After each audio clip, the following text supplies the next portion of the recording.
di Nabi hanjir tu bidle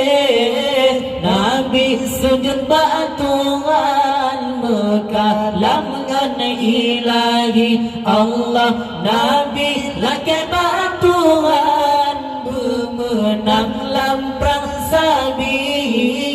lengan Nabi nerjenjang negang pedang sakti Allah Nabi nayu pegendrang tanda perang ngasi kafir Allah batu jodoh Ramadan 2 tahun hijrah Nabi perang Badar masanya Nayu perang di Yahudi Allah kafir kaji menghimpun kadiglom di kepung Nabi Allah kafir kaji menghimpun kadiglom di kepung Nabi Allah Nabi maju dalam perang macam takut si kafir Hamzah tanah lakuan kurang sampai tanya oleh Allah bedah Abi Zubaidah berangkat ikut Nabi aduh godana pasang maju dalam perang sabi Allah Nabi nayu pegendrang tanda perang ngasi kafir Allah batu jodoh Ramadan 2 tahun hijrah Nabi perang Badar masanya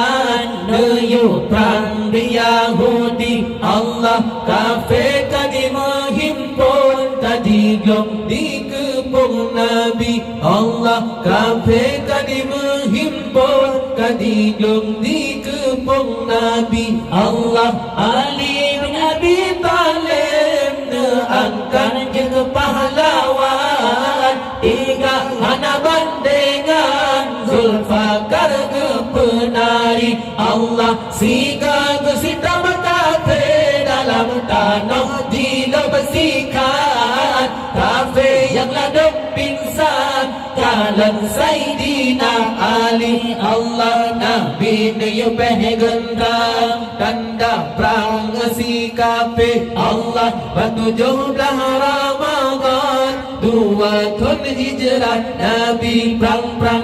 Badar masanya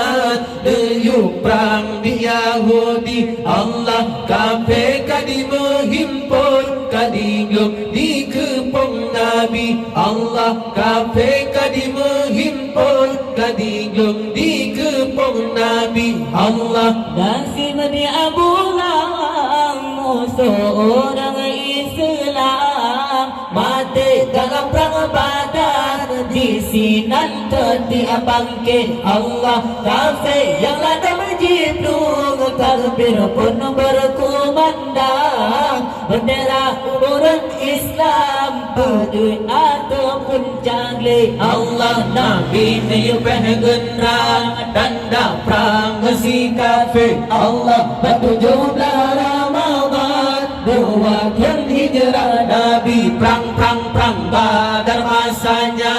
Nayu perang di Yahudi Allah kafir kadi menghimpun kadiglom di kepung Nabi Allah kafir kadi menghimpun kadiglom di kepung Nabi Allah Nabi maju dalam perang macam takut si kafir Hamzah kalah lakuan kurang sampai tanya oleh Allah bedah Abi Zubaidah berangkat ikut Nabi